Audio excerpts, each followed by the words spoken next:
गांव चक नूरपुर दिन के समय बिल्कुल सामान्य सा लगता था। लेकिन जैसे ही सूरज ढलता, वहां का माहौल बदल जाता। लोग मगरिब के बाद घरों से बाहर निकलने से कतराते थे। खासकर वो पुराना कुआं जो गांव के किनारे स्थित था, उसके पास कोई नहीं जाता।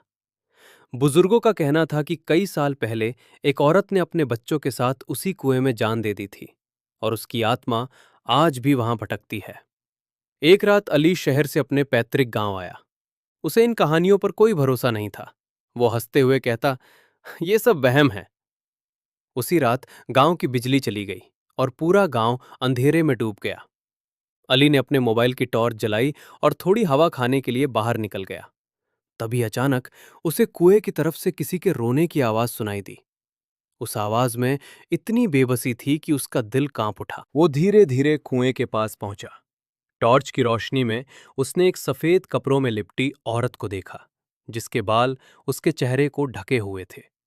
अली ने उसे आवाज दी, लेकिन जैसे ही उसने सिर उठाया, उसकी आंखें पूरी तरह खाली थी, मानो उनमें जान ही न हो।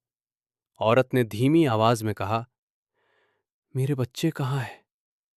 अली पीछे हटने लगा, लेकिन उसके पैर जैसे जमीन में जम गए हों। अचानक कुएं से बच्चों की हंसी की आवाज आई, जो पल भर में चीखों में बदल गई। औरत ने कुएं की तरफ इशारा किया और अगले ही पल गायब हो गई। अली भागता हुआ घर पहुंचा, लेकिन उसके कानों में वो आवाजें गूंजती रहीं।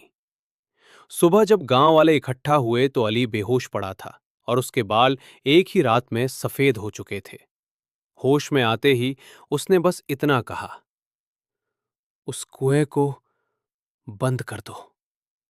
कुछ दिनों बाद कुएं को बंद कर दिया गया, लेकिन गांव वालों का कहना है कि आज भी रात के समय वहां से बच्चों के रोने और उस औरत की फुसफुसाहट सुनाई देती है।